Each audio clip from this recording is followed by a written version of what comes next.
Okay, sarcasm.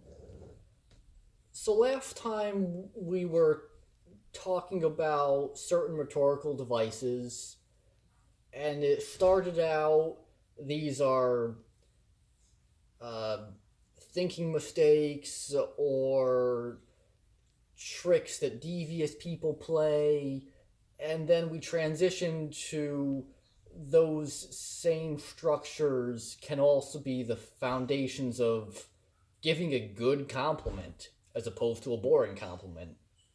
Foundations of wittiness, or in the case of innuendo, something that can give you more options and agility in a conversation, which is useful if you're trying to discuss a delicate topic without being abrasively confrontational or completely avoiding the topic altogether, but approaching a difficult subject tactfully and being able to back out with plausible deniability if something goes wrong. And with loaded questions, the use there for a benevolent person was largely an intelligence test. A person needs to be pretty smart to uh, notice that a question is loaded in conversational real time before replying to it. That makes some intellectual demands on a person, which on the one hand is extra work, but it also amounts to a mini intelligence test that takes no extra time in a conversation. And how you proceed with a conversation should depend on the intellectual caliber of the person you're talking to and their state of mind at that moment. Sarcasm is basically serves the same function. And sarcasm is certainly a part of learning English as a second language. Sarcasm is a stylistic feature of communication that's very common in some cultures and practically absent from others. It's important and it's not universal. So, a lot of people are going to need sarcasm explained to them. The unfortunate thing is that not many people who not even the people who use sarcasm tend to be good at explaining it.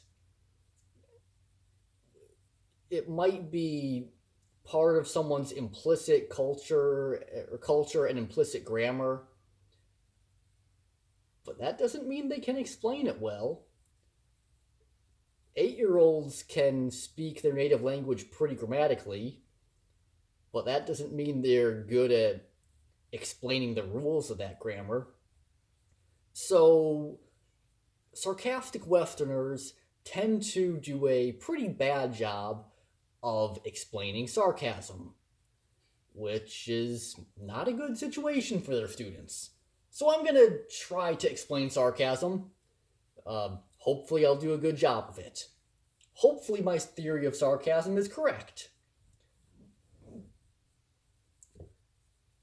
But in any case, disclaimers aside, I think that sarcasm does a job that's a lot like the use of loaded questions. A little no load intelligence test for your audience or for the listener. Whereas the loaded question was pretty much a pure intelligence and awakeness test.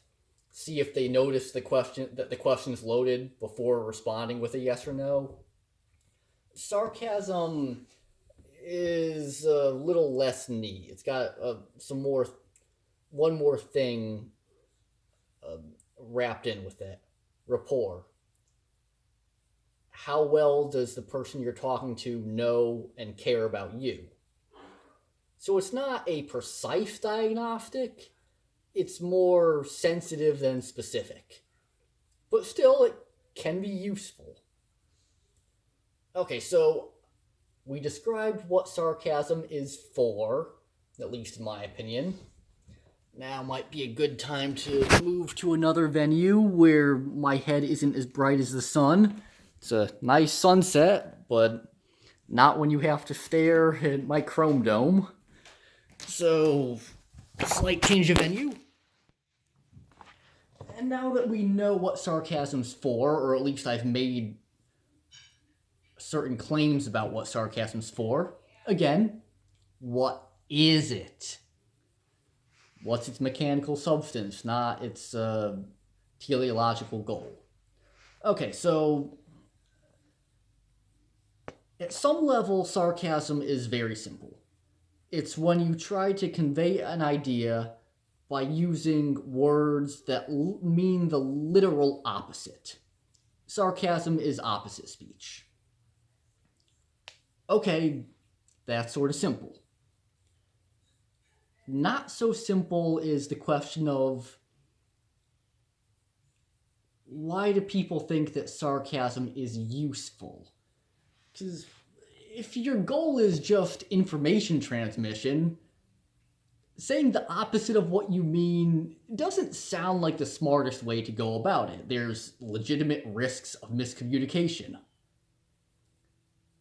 So, in the best case, it's an overcomplication, and in the worst case, it's a recipe for disaster. So, why do a lot of people use sarcasm? Is it a bad habit? It's not hard to find bad things about it. Greater complexity and serious risk of miscommunication. So what's good about sarcasm?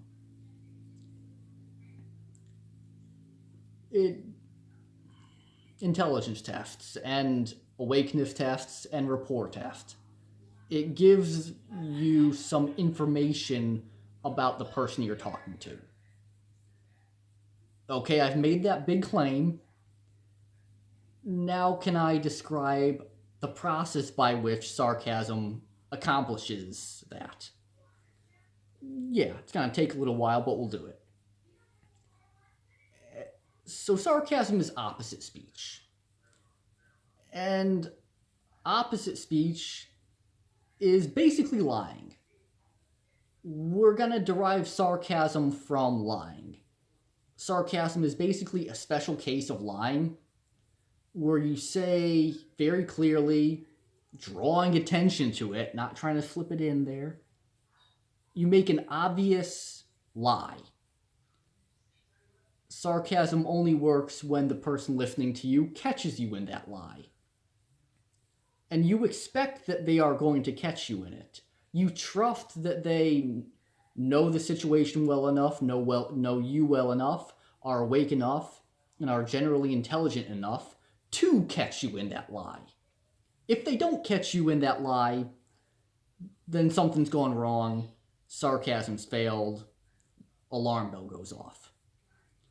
So, but aside from the nuance that you expect to be caught and want to be caught, sarcasm is basically lying. Okay, so how would sarcasm get started? Well, why might you lie? Why might a benevolent person lie? Not talking about bad people, bad people do lots of weird things. We're talking about good people. Why might a good person lie? Well, to avoid conflict. Someone might ask, do you like the textbook?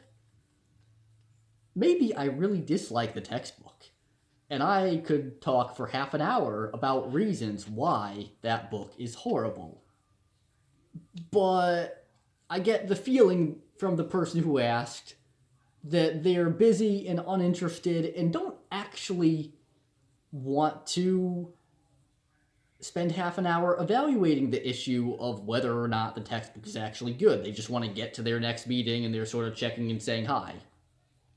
So my real opinion, even if my opinion's probably right, based on lots of facts and analysis, and I can defend that opinion very well, though that opinion based on facts, I get the feeling would be unwelcome.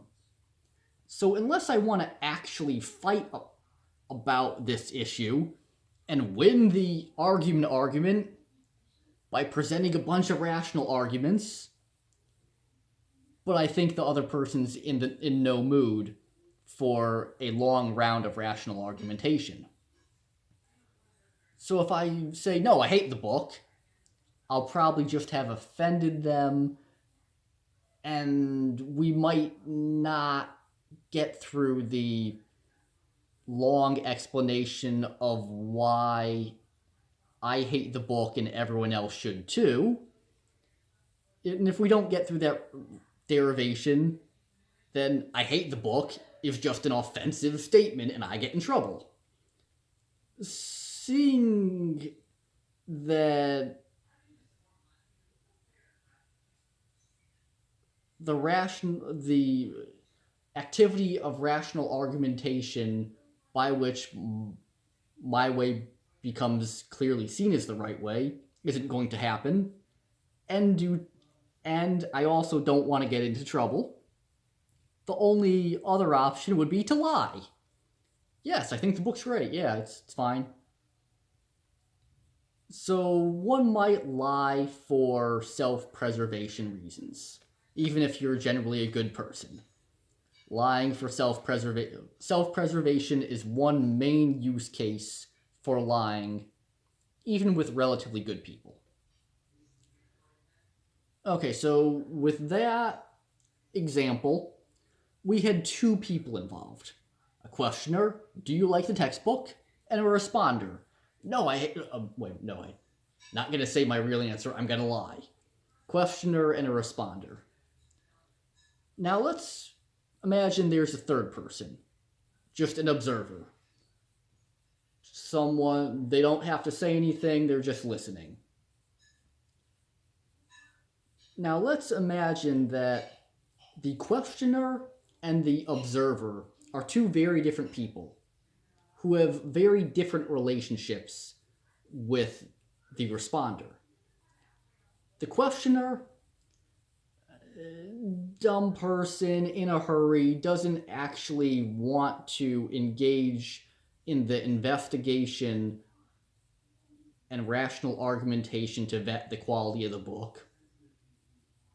Someone to whom you should lie and just say, yeah, it's good. But the observer is very different. The observer actually does care what you think and is probably interested in your opinion and would enjoy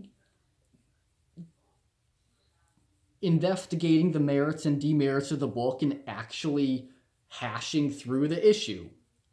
So the questioner and the observer are very different. You would want to give the observer the real answer with the long explanation of why the book is bad. But to the questioner, you'd want to just give a quick platitude lie. Yeah, it's good. So you'd want to tell the truth to the observer, but lie to the questioner. The problem is that both of these people are in the same room at the same time. And so when the questioner asks the question, do you like the book? The responder needs to go with one or the other and just say, yes, I like it, or no, I don't like it.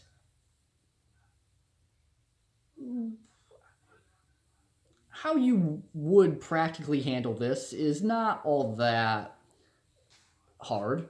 You would, in the interest of self-preservation, you would go with the questioner appropriate response. Lie, say, yeah, it's good. So then you lied in front of the observer. And with the observer, you want them to know what you actually think. They're intelligent, they actually care. They'll be confused or maybe think you're stupid if on the basis of that, yeah, it's good, unreasoned, and objectionable answer. So you want the observer to know what you really think. Okay, so you lie to the questioner, and then after the meeting, you send a message to the observer saying, yeah, actually, what you heard me say was a complete lie. Here's what I really think, and here's why I lied. That works assuming that the observer doesn't know you very well. Let's alternatively suppose the situation that the observer knows you very well. Like, you've already talked about what you think of the textbook with the observer, maybe.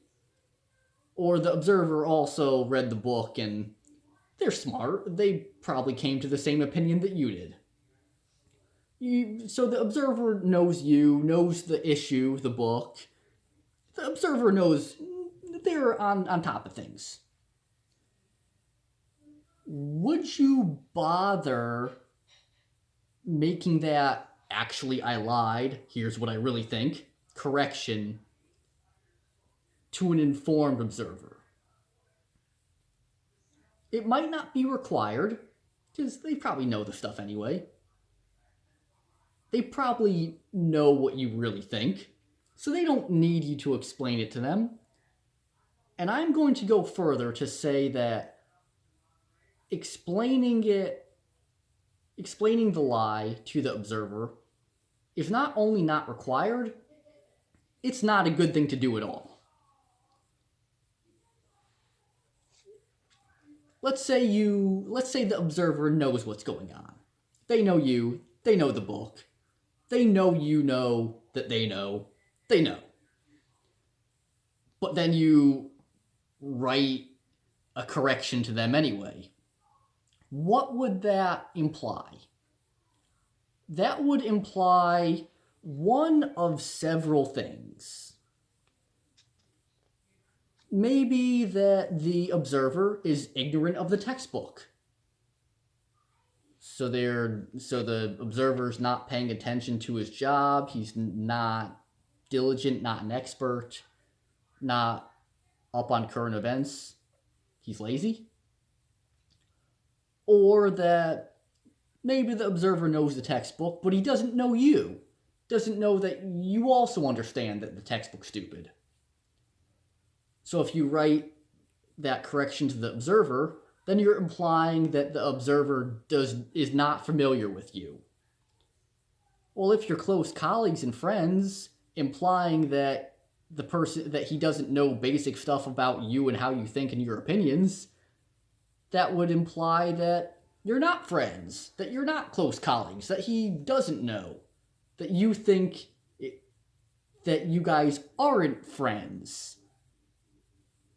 You probably don't want to go around implying to smart, close colleagues that he doesn't know you and that you're not friends. Generally, you don't like giving the sign that you're not friends. So, bad. Or maybe the observer has read the book, maybe the observer does know you well, but he's just stupid and needs every little thing explained to them. So the unnecessary explanation, might end up implying that the observer is stupid. So the unnecessary explanation is going to imply at least one of three things. The observer doesn't know you very well. The observer isn't paying attention to the project, the work, or that the observer is just generally stupid. giving the unnecessary correction won't be specific about which of those three things is the situation, but any one of them is bad. You wouldn't want to imply that to a friend or valued colleague. So since all three of those possible implications are bad, you would actively not want to give the unnecessary correction. You would want to lie in front of the observer and then not correct your lie. That's basically what sarcasm is. Normally, though, a conversation just involves two people, not three: the questioner, responder, and observer. So, in most sarcasm, the questioner, the mean, hasty person to whom you actually need to lie, that person's out of the picture. It's just you and your friend, the friendly, intelligent observer. Sarcasm still shows up a lot there. So far with the three people, we've explained tactful lying, but sarcasm we usually see when the questioner, the mean person, isn't there at all.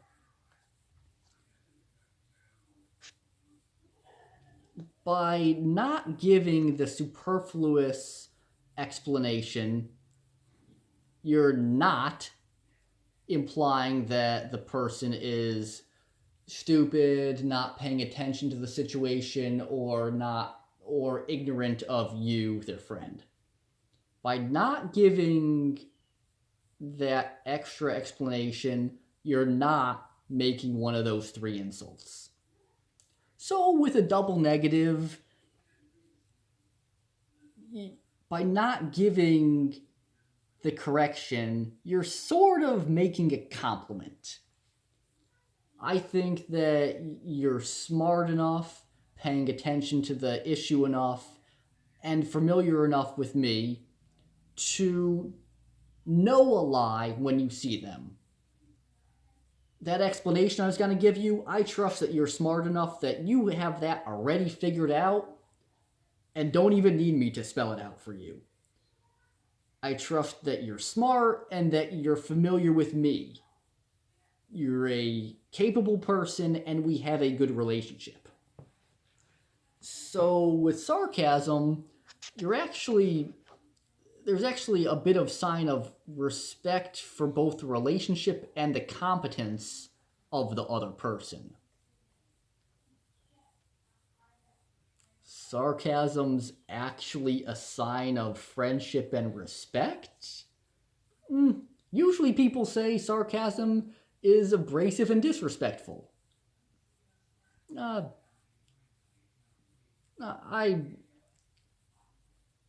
think generally not. I think a lot of people are quite mistaken in their theory of sarcasm. Most people don't really have a theory of sarcasm.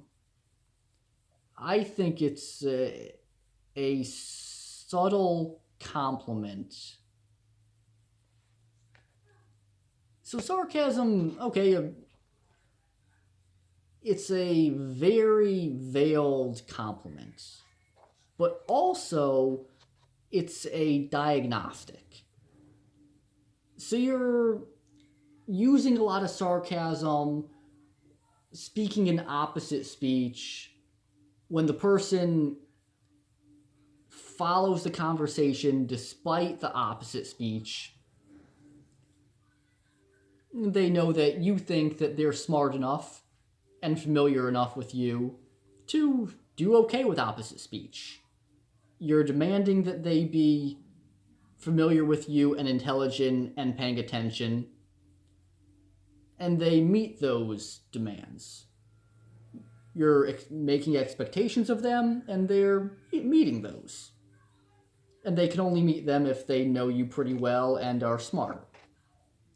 So the implied compliment is self-verifying. If I say, you know me well and you are smart, I could be lying. But if I frame the conversation in a way that the only way for you to follow the conversation and have successful communication is if you demonstrate your intelligence and familiarity with me, then the implied compliment is self-verifying. And that's a much more substantial compliment than me just making a claim, you are smart. That could be wrong. That could be a lie. But if you're acting smart,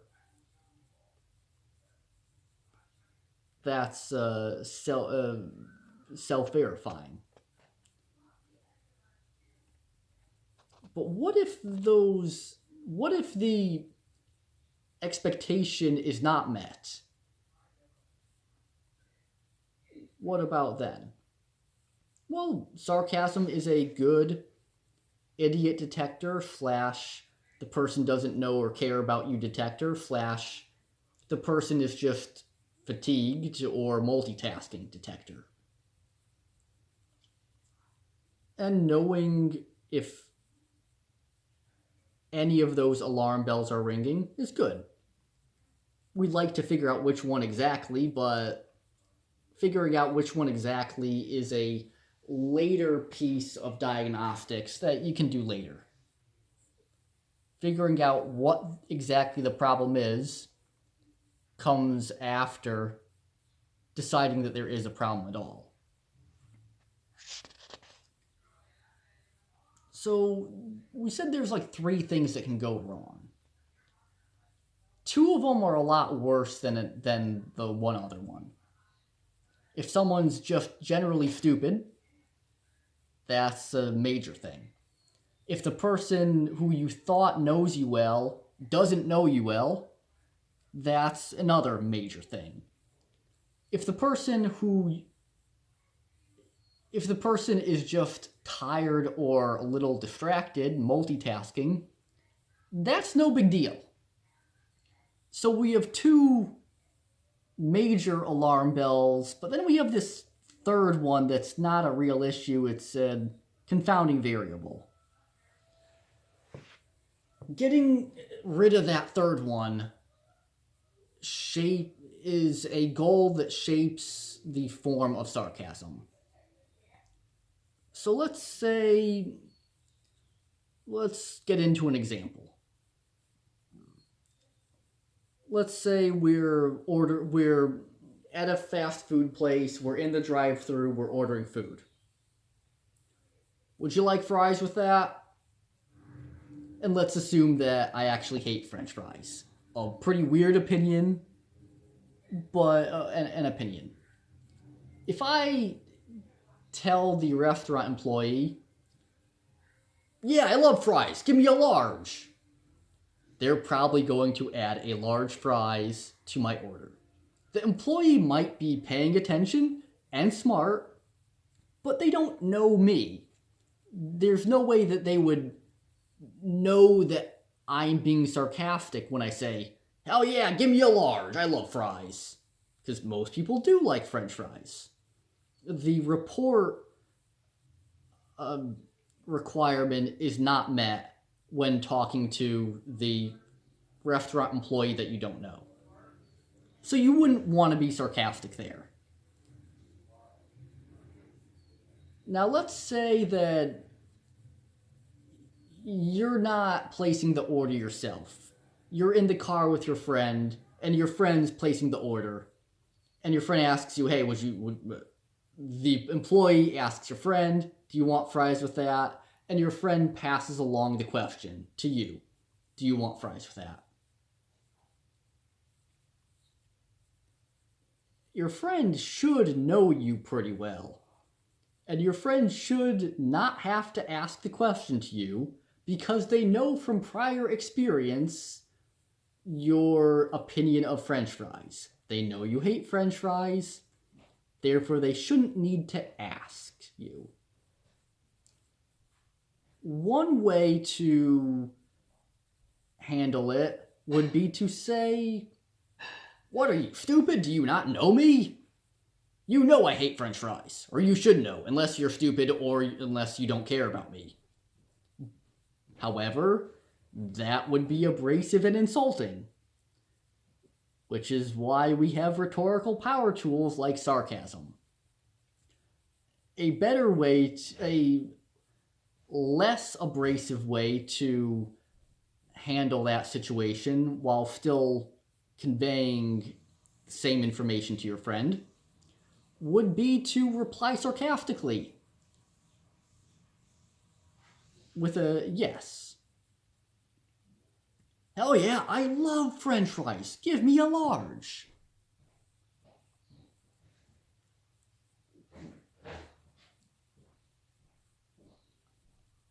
Ideally, hopefully your friend will notice that that is very incongruous with your general opinions and previous behavior, and therefore recognize that you are being sarcastic. There are 3 possible reasons that your friend might fail to recognize sarcasm. One is they're an idiot who never catches sarcasm.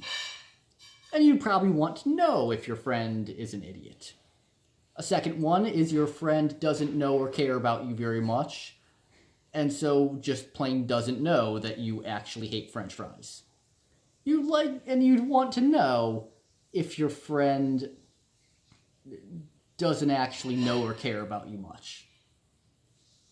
Then the third way they could fail the sarcasm test is if they're just multitasking, they're thinking about something else, they're not really paying attention, and they just pass on what you literally said without really thinking about it. The first 2 are things we care about. The third one, everyone gets distracted and multitasks. That's not an actionable offense. One other way to say yes when you really mean no would be just mumble, "Yeah, I'll have a small." That would be a failed attempt at sarcasm.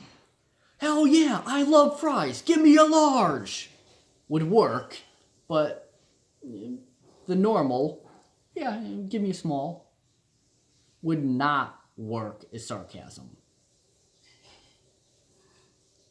That is because those 2 responses, the exaggerated, attention-grabbing one and the mild one, handle failure possibility number 3 differently. It is possible that maybe your opinion about French fries recently changed a little bit. Or maybe you actually don't hate French fries quite as much as your friend had thought you do. So, even if the friend does know you well, the possibility of small errors or evolving opinions make an honest, "I'll try a small" response plausible. Plausible is an honest response and not sarcasm. So for a sarcasm test to be effectively and reliably applied, it needs to be exaggerated, over the top, attention grabbing. "Hell yeah, I love fries. Give me a large." Is very bold and highlighted and over the top. Someone would wake up and pay attention to it even if they had been multitasking or a little distracted. And since there are attentions drawn to the statement, number 3, multitasking or slightly distracted, goes away. The only 2 remaining ways that you would end up with a large fries after "I love fries, give me a large," is if the person thinks that you actually do love French fries. Either because, and that would only be possible if they either don't know you at all, don't know your previous opinions and tastes, or if they are just sort of stupid. So the bold, semi-exaggerated opposite speech tests for rapport, do they know you well, / tests for idiots. Sarcasm is part of our idiot detecting radar. And that helps us navigate conversations more tactfully. Sarcasm is a very useful rhetorical tool in that sense. When sarcasm does result in a miscommunication, your idiot detector alarm goes off. And so for the price of a large fry that you didn't actually want, you got some big valuable information about the caliber of your friendship or about the caliber of your friend's mind. Potentially that's very valuable information. And you got it for the price of a large fries. You got a deal. So sarcasm's a useful idiot detector. And when the sarcasm test is passed, and you don't get fries, despite having done opposite speech, your friend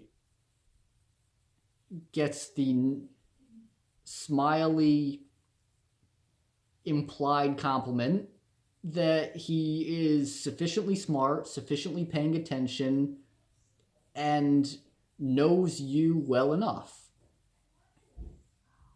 There's a compliment, a tacit compliment in passing a sarcasm test. So idiot detection and a very subtle compliment. That's the use of sarcasm. I think that's what we're doing when we use sarcasm. You don't have to use it yourself. Lots of people get through life just fine without using it.